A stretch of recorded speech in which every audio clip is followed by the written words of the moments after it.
जय श्री बालाजी महाराज की। बालाजी के भक्तों, आज के इस चमत्कार के बारे में हम कुछ ज़्यादा नहीं कहेंगे, बस इतना ही कहेंगे कि इस भक्त ने अपने साथ घटित हुए 3 ऐसे अनुभव शेयर करे हैं जिसको देखकर सुनकर आपको बालाजी के ऊपर विश्वास और बढ़ जाएगा। मेरा नाम रोशन लाल है और मैं राजस्थान के एक छोटे से गांव का रहने वाला हूँ। प्रभु की भक्ति मैंने अपने पापा को देखकर सीखी है। मैं पिछले 8 साल से हनुमान जी के व्रत कर रहा हूँ। मुझे बहुत से लोग ये पूछते हैं कि मैं ये सब क्यों कर रहा हूँ। ये तो मुझे नहीं पता, पर हनुमान जी के लिए ये मेरी भक्ति ही है जिसने मुझे उनके व्रत करने के लिए प्रेरित किया, क्योंकि मैंने बचपन से ही हनुमान जी को अपने साथ महसूस किया है। मुझे नहीं लगता कि पिछले 10 से 12 साल में कोई भी दिन ऐसा रहा होगा जब मैंने हनुमान जी की कृपा को महसूस ना किया हो। परंतु आज मैं अपने जीवन में घटित हुए हनुमान जी के कुछ ऐसे चमत्कारों के अनुभव को शेयर करूंगा जिसने मुझे हनुमान जी के और करीब ला दिया। ये बात मई 2015 की है, जब मेरे बड़े भैया फौरन से जॉब से छुट्टी लेकर घर वापस आ रहे थे, लेकिन उनके सारे ही डॉक्यूमेंट्स, सामान सब चोरी हो गया था और उनकी हालत ऐसी हो गई थी मानो वो पागल हो गए हों। जिस दिन भैया आने वाले थे उस दिन उन्होंने मम्मी को सुबह कॉल करके बताया कि वो शाम 4 बजे तक घर पहुंच जाएंगे। घर पर सब खुश थे कि अब घर की सारी परेशानियां दूर हो जाएंगी, पर नियति को कुछ और ही मंजूर था। शाम 6 बजे तक भैया का कॉल नहीं आया कि वो इंडिया पहुंच गए हैं या नहीं। जैसे जैसे टाइम निकलता जा रहा था, सबकी टेंशन बढ़ती ही जा रही थी। उस वक्त मैं केवल 17 साल का था, कुछ भी सोचने समझने के काबिल नहीं था कि इस सिचुएशन में क्या करूं।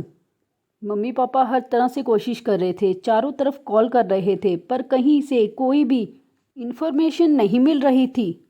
रात को 10 बजे तक कोई भी इन्फॉर्मेशन नहीं थी। मम्मी टेंशन में थी और रोने लगी।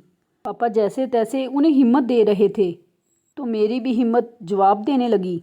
वो कहते हैं ना कि जब इंसान खुश या दुखी होता है तो केवल उसे ही बताता है जो उसके दिल के सबसे ज़्यादा करीब होता है। मैंने अपने हनुमान जी से बोला कि हे प्रभु, अब आपसे ही उम्मीद है, मुझे अपना भाई चाहिए, जैसे भी हो।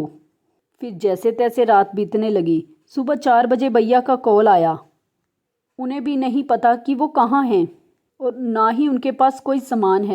मम्मी भैया को बोल रही थी कि रास्ते में किसी को पूछ ले कि तू कहाँ है और तू बस घर आ जा, हमें पैसा नहीं चाहिए, ना ही हमें सामान चाहिए, बस तू घर आ जा।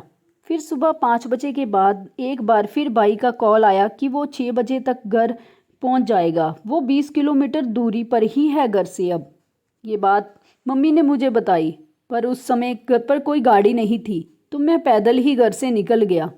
वहाँ मैंने भैया को देखा तो मैंने अपने प्रभु का धन्यवाद किया। हे मेरे प्रभु, तेरा बहुत बहुत धन्यवाद। ये मेरे प्रभु का चमत्कार ही था कि जिस इंसान को ये भी नहीं पता था कि वो कहाँ है, और वो केवल 2 घंटे में ही घर से 20 किलोमीटर की दूरी तक आ गया था। हम दोनों भाई घर वापस आ गए, लेकिन प्रॉब्लम यहीं पर ख़त्म नहीं हुई थी। घर पर इनकम का कोई साधन नहीं था और मेरा एडमिशन कराना था कॉलेज में, और 10 दिन के अंदर ही मुझे 90,000 रुपये कॉलेज की फ़ीस भरनी थी, पर घर पर एक पैसा नहीं था।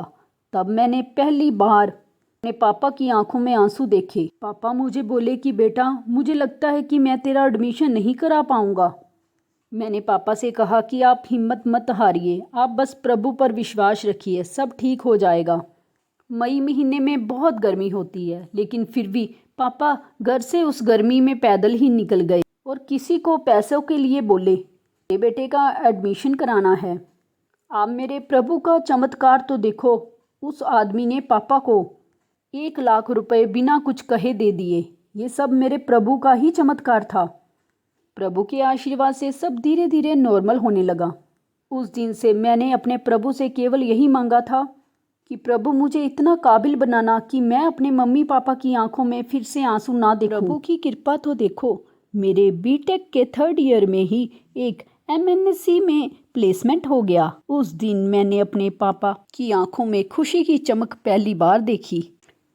प्रभु के आशीर्वाद से ये सारा काम अपने आप ही हो गया और मुझे जॉब ज्वाइनिंग में भी कोई प्रॉब्लम नहीं हुई। फिर हाल ही में ही नवंबर महीने में मेरे साथ ही कैसी घटना हुई जिससे प्रभु के प्रति मेरा विश्वास और बढ़ गया। नवंबर महीने में घर पर ट्यूबवेल का काम हो रहा था। 4 दिन लगे ट्यूबवेल होने में, पर पानी की एक बूंद तक नहीं आई। नीचे पत्थर आ गए तो पत्थर को कटवाने के लिए दूसरी मशीन बुलाई गई। सब लोग बोल रहे थे कि 600 फीट नीचे पानी आ जाएगा। फिर उस दिन मैं अपने प्रभु को याद कर कर सो गया। जब रात 1 बजे आँख खुली तो पता चला कि पत्थर ऑलरेडी 650 फीट तक की कट चुके हैं, पर पानी का कोई निशान तक नहीं आ रहा था। मैंने प्रभु का नाम लेकर सबको विश्वास दिलाया कि पानी ज़रूर आएगा और पत्थर काटने दीजिए। सुबह 4 बजे मैंने नहा धोकर प्रभु को भोग लगाया और प्रभु से पानी के लिए प्रार्थना की कि हे प्रभु, अगर ट्यूबवेल में पानी नहीं आया तो सब लोग पापा पर हंसेंगे और आपके रहते हुए कोई आपके भक्त पर कैसे हंसी उड़ा सकता है। फिर जैसे जैसे सुबह के 7 बज गए, ट्यूबवेल 750 फीट तक जा चुका था और अब तक पानी नहीं आया था। पापा ने तो बोल दिया था कि यहाँ पानी नहीं आएगा, मशीन रुकवा देते हैं। फिर मैंने बोला कि 200 फीट और देखते हैं, पानी ज़रूर आएगा। ये कहकर मैं वापस मंदिर आ गया। इस बार गुस्सा और नाराज़गी दोनों थे। प्रभु के पास आकर रोने लगा कि प्रभु, आज पानी नहीं आया तो मैं आपके मंदिर में कभी नहीं आऊँगा। यह कहकर मैं वहीं बैठकर रोने लगा। फिर थोड़ी देर बाद मेरा गुस्सा शांत हुआ। मुझे एहसास हुआ कि मैंने ये क्या बोल दिया।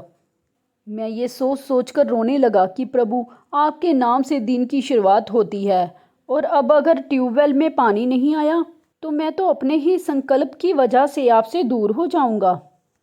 हे दयानिर्दन, आपके तो मुझसे भी बड़े बड़े भक्त होंगे। प्रभु, मेरा तो और कोई नहीं है। प्रभु, आपके बिना मैं कैसे रह सकूंगा। मैंने मंदिर की खिड़की से झांक कर देखा तो मुझे लगा कि थोड़ा पानी आया है ट्यूबवेल से, पर मुझे तो अब इस बात का दुख था कि अगर पानी नहीं आया तो प्रभु के बिना मैं कहाँ जाऊंगा, क्योंकि संकल्प भी तो मैंने प्रभु के सामने लिया था। फिर मैं एक बार और कठोर दिल से प्रभु से कहा कि प्रभु, अब ये वक्त आपको नहलाने के लिए नए ट्यूबवेल से ही पानी लेकर आएगा, वरना आपके सामने नहीं आएगा। मैं वापस ट्यूबवेल के पास गया, पर वहाँ थोड़ा सा पानी ही आया था। मैं बस बार बार प्रभु के मंदिर और ट्यूबवेल की ओर देख रहा था और मन ही मन प्रभु से प्रार्थना कर रहा था कि प्रभु, एक भक्त की लाज अब आपके हाथ में है। थोड़ी देर बाद मेरे प्रभु ने पुकार सुनी और पानी आ गया। उस समय मेरी हालत ऐसी थी जैसे मरते हुए को जीवन मिल गया हो। जैसे जैसे ट्यूबवेल से पानी आया वैसे वैसे ही मेरी आंखों से भी खुशी के आंसू आने लगे। अब मुझे मेरे प्रभु से कोई दूर नहीं कर सकता। मेरे प्रभु ने मुझे अपने चरणों में वापस रख लिया। जो पानी ट्यूबवेल से आ रहा था उसका एक जग पानी का लेकर मैं प्रभु के पास उनके मंदिर वापस गया और प्रभु के चरणों में गिरकर वहाँ रोने लगा और धन्यवाद करने लगा कि प्रभु, आपने मुझे अपने पास वापस बुलाया, एक भक्त की लाज रख ली। इसीलिए कहते हैं ना कि प्रभु अपने भक्त का साथ कभी नहीं छोड़ते। कभी कभी तो मुझे ऐसा लगता है कि प्रभु का जिद्दी भक्त हूँ मैं, पर प्रभु तो दयावान हैं, जिनके चरणों में सभी भक्त एक समान हैं। मैं जब भी इन चमत्कारों को याद करता हूँ तो प्रभु को अपने पास पाता हूँ और उन्हें याद कर कर आँखों में आंसू आ जाते हैं। प्रभु ने मेरे पापा की लाज रख ली और मुझे अपने चरणों में रख लिया। तो देखा आपने, जब एक भक्त प्रभु को मदद की गुहार लगाता है तो प्रभु उसके संकट हरने आते ही हैं। इसीलिए हम कहते हैं कि दिल से भक्ति करो और अच्छे कर्म करते रहो। यही प्रभु को प्रसन्न करने का सरल मार्ग है। देखना, प्रभु जीवन के हर कदम पर आपकी सहायता करेंगे। तो ऐसे ही हैं हमारे बालाजी महाराज। आपको बालाजी महाराज का ये चमत्कार क्या अगर अच्छा लगा तो कमेंट बॉक्स में जय बालाजी महाराज लिखना ना भूलें।